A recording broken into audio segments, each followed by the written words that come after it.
Basic series जो 6 standard से 10th standard के बच्चों के लिए काम आए और उनको केमिस्ट्री अच्छे से समझ में आए, चीजें उनको उनको कॉन्सेप्ट को ग्रास्प कर पाए। यही हमारा एम है और मुझे लगता है कि बहुत इजी से मतलब इजीएस्ट वे में मैं समझा रहा हूँ इस समय।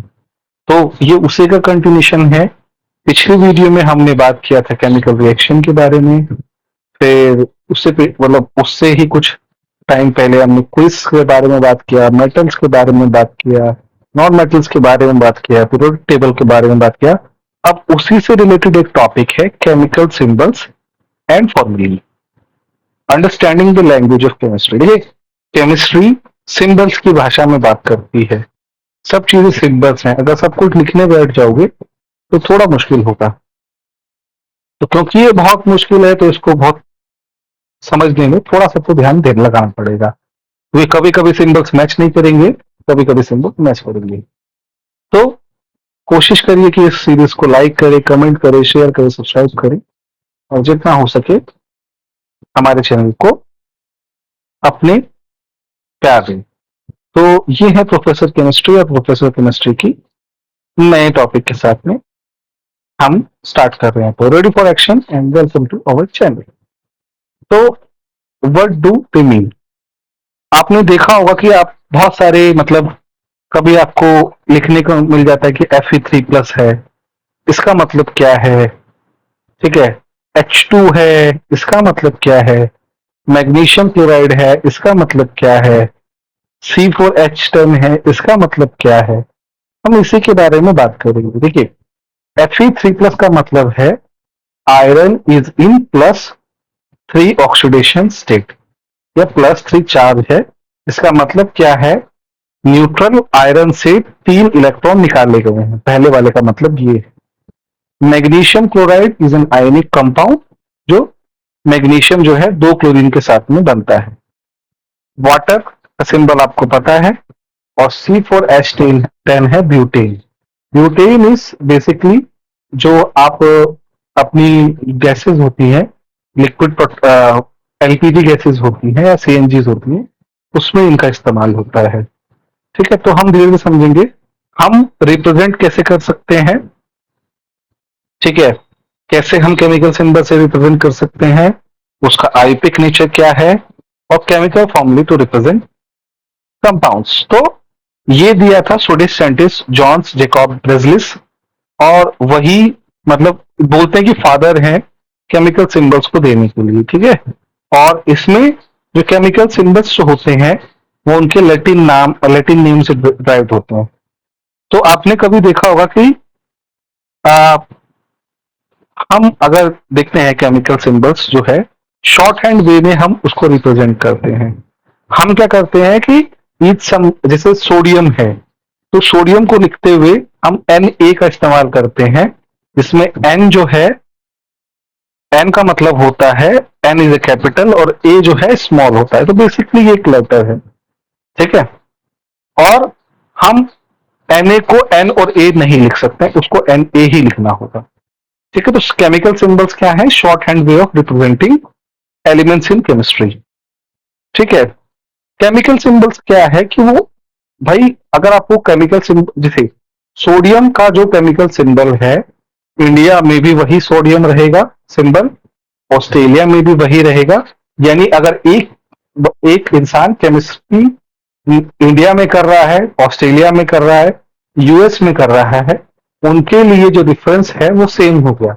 मतलब ये वैसा ही है जैसे इंग्लिश में आप करते तो इंग्लिश में कैट का मतलब कैट ही रहेगा। ठीक है, वो अलग नहीं हो जाएगा।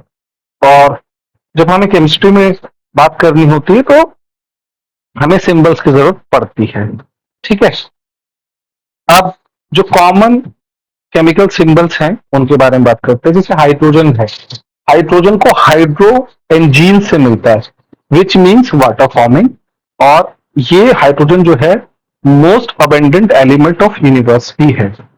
उसके बाद में आता है ऑक्सीजन, ये है oxy genes, which means acid form. Oxygen जो है एसिड फॉर्मिंग कंपाउंड में मिलते हैं। जैसे H2SO4 है, HNO3 है, इनको चाल्कोजेंस, ऑक्सीजन फैमिली को चाल्कोजेंस भी बोलते हैं।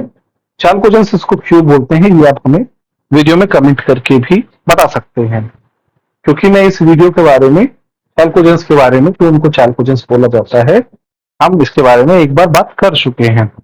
ठीक है। अब कार्बन हो गया, ये कार्बो से ड्राइव्ड है लैटिन नेम, और इसका मतलब होता है चारकोल। और ये जो है हर तरह की जो लाइफ फॉर्म्स होती है उसमें पाया जाता है। विदाउट कार्बन लाइफ पॉसिबल नहीं थी, होती ही नहीं। ठीक है। इसी तरीके से कॉमन केमिकल सिंबल्स में एक और आ गया nitrogen, nitron plus gen, it means nitre forming, और ये 78% ऑफ अर्थ एटमोस्फेयर में मिलता है। फिर सोडियम एक्चुअली में लैटिन मतलब होता है उसका नेट्रियम। सोडियम का एक्चुअल मतलब में क्या होता है? नेट्रियम। ठीक है। और नेट्रियम का मतलब इसीलिए इसको Na बोलता है। ठीक है। और अगर आप सोडियम को, जो मेटल्स होते हैं उनको एयर में छोड़ दो तो बहुत जल्दी वो अपना जो आ, मतलब अपना जो कलर है वो खोने लगते हैं। ठीक है। उसके बाद में है क्लोरीन। क्लोरीन जो है, देखिए, तो ग्रीक प्लस लैटिन दोनों का मिक्सचर है। कुछ चीजें ग्रीक में हुई, कुछ चीजें लैटिन में हुई। ठीक है। तो ग्रीक में क्लोरीन का मतलब होता है chlorous, which is a greenish yellow compound, and chlorine जो है वाइडली यूज किया जाता है एज ए डिसइंफेक्टेंट। अब आपको ये समझना चाहिए कि ग्रीक और लैटिन दोनों चीजें कैसे इस्तेमाल हुई।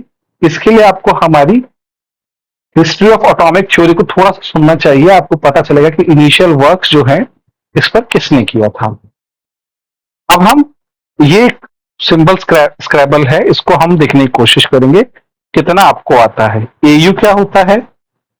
आप थोड़ा, हम 10 मिनट का 10 सेकंड का पोज लेते हैं, अब हम देखते हैं कि कितने आंसर्स हम दे सकते हैं।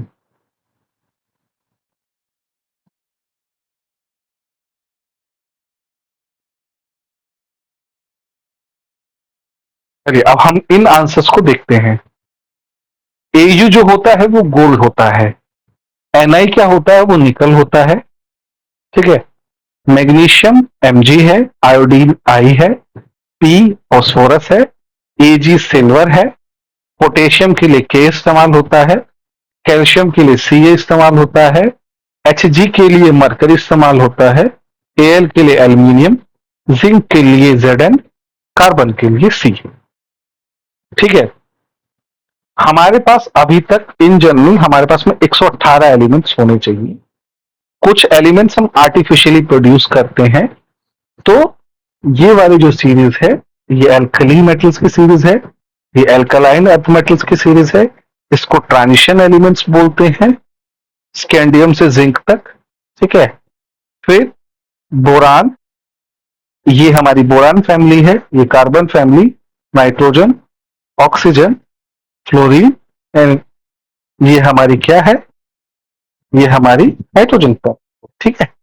अब आप समझिए हमारे पास में कितने ग्रुप्स हैं, कितने पीरियड्स हैं। तो हमारे पास में टोटल 1 2 3 4 5 6 7 7 पीरियड्स हैं और 18 ग्रुप्स हैं। ठीक है। तो अब आयोपिक नेम जो है, आयोपिक नेम की जरूरत कहां पर पड़ती है? ये जो मतलब 100 से ऊपर जैसे हम जाते हैं ना, वहां पे हमको आयोपिक नेम की जरूरत पड़ती है। और देखिए बहुत सारे इसमें, मतलब मैं इसको खत्म करने से पहले बताना चाहूंगा, समुरायन, यूरोपियम, ग्लैडोलिनियम, टर्बियम, डिस्पर्बियम, होल्मियम, अर्बियम, ये टर्बियम, यहां तक तो चलो मतलब ये सब तो आपने सुना होगा। यहां पर देखिए uranium, it is neptunium, plutonium, americium, cerium, berkelium, californium, einsteinium, fermium, mendelevium. तो बहुत सारे साइंटिस्टों के नाम पर भी हमारे पास में एलिमेंट्स हैं। तो आयोपिक नेम जो है वो भी किसी भी तरह के जो हमारे नेमिंग सिस्टम्स में जो क्या बोल सकते हैं, मतलब जो अस्पष्टता है उसको हिंदी में अस्पष्टता बोलते हैं, उसके लिए इस्तेमाल होता है। और हम बहुत सारे कंपाउंड्स को नाम करने के लिए भी इसको इस्तेमाल कर सकते हैं। ठीक है।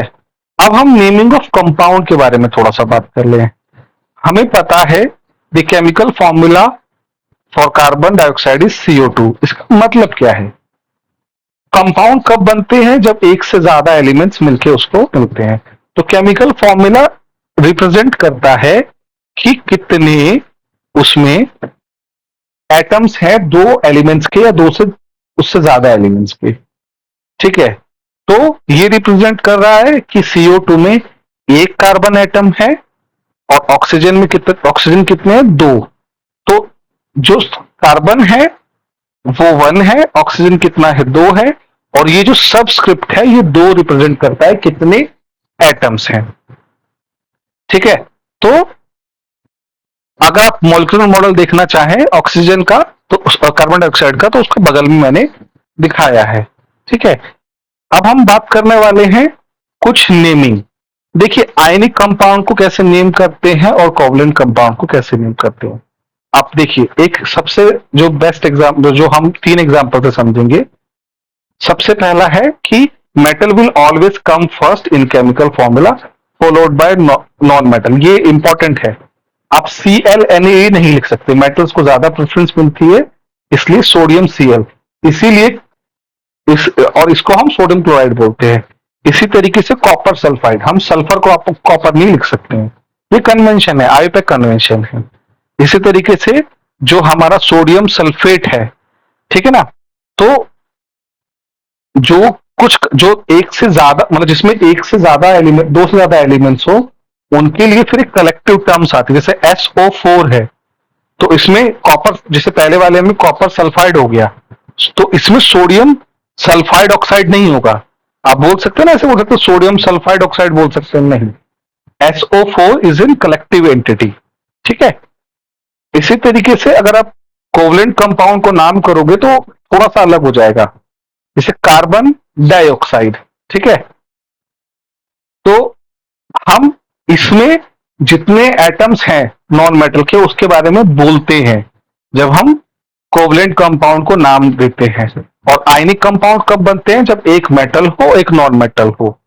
ठीक है, कोवलेंट कंपाउंड कब बनते हैं? जब दोनों के दोनों नॉन मेटल हो। दोनों के दोनों क्या हो? नॉन मेटल हो। मेटल नॉन मेटल क्या है ये मैं ऑलरेडी पिछले कुछ वीडियोस में बता चुका हूं। तो CO2 को क्या बोलते हैं? Carbon dioxide. ठीक है, MgCl2 को मैग्नीशियम डाइक्लोराइड कभी नहीं बोलते हैं। ठीक है, ध्यान रखना, उसको मैग्नीशियम क्लोराइड ही बोलते हैं। आयनिक कंपाउंड्स में डाई ट्राई का इस्तेमाल नहीं होता है। इसी तरीके से SO2 क्या हो गया? सल्फर डाइऑक्साइड, ना कि मतलब सिर्फ सल्फर ऑक्साइड्स नहीं बोल सकते इसको। इसी तरीके से CCl4 को कार्बन टेट्रा क्लोराइड बोलेंगे। ठीक है, इसलिए इसमें मोनो डाई ट्राई इस्तेमाल होता है। एक और देखते हैं अब हम, तो इनको कभी कभी कोवलेंट कंपाउंड को उनके वाइडली एक्सेप्टेड नेम से भी जानते हैं। वाटर, वाटर के बारे में आपको अच्छे से पता है, इसमें 2 हाइड्रोजन एटम्स हैं, 1 ऑक्सीजन एटम है। बट इसको एक्वा नहीं बोलते हैं, कब इसको वाटर बोलते हैं। NH3 को, ठीक है ना, नाइट्रोजन ट्राइहाइड्राइड भी बोल सकते हैं, लेकिन इसको बोला जाता है अमोनिया। तो ये आईयूपैक नेम नहीं है इसका, ये इसका कॉमन नेम है। इसी तरीके से CH4 is a methane. Methane IUPAC भी सेम है और जो उसका एक्चुअल नेम है वो भी सेम है। अब इन नेम्स को हम डिस्कस करेंगे। Potassium bromide, lithium iodide, carbon monoxide, sulphur acid and potassium nitrate. देखते हैं इनका फॉर्मूला कैसे आते हैं। तो पोटेशियम ब्रोमाइड क्या हो गया? KBr। Lithium iodide Li। Carbon monoxide, इसमें डाई नहीं है, मोनो मतलब single oxygen. Sulphur sulphuric acid, तो H2SO4 is a sulphuric acid. इसी तरीके से पोटेशियम नाइट्राइट KNO3 को पोटेशियम नाइट्राइट बोलते हैं। तो थोड़ा सा रिवीजन कर लेते हैं। हमने क्या क्या देखा? केमिकल सिंबल्स देखे, आईयूपैक नेमिंग क्लेचर देखा, उसके बाद में हमने देखा कि नेमिंग ऑफ कंपाउंड का लिए कुछ सेट्स ऑफ रूल हैं जो हमें फॉलो करने पड़ते हैं। कोवलेंट कंपाउंड की नेमिंग अलग है, आयनिक कंपाउंड की नेमिंग अलग है।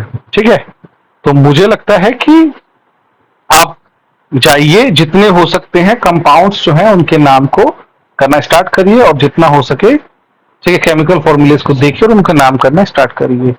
मेरे हिसाब से अब सभी जो भी इस वीडियो को देख के खत्म कर चुके हैं वो काफी स्मार्ट हो चुके हैं केमिस्ट्री के मामले में, तो उनके लिए एक अच्छा सा thumbs up.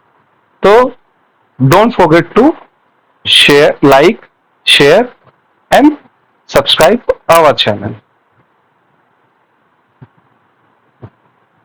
Thank you very much for watching our videos.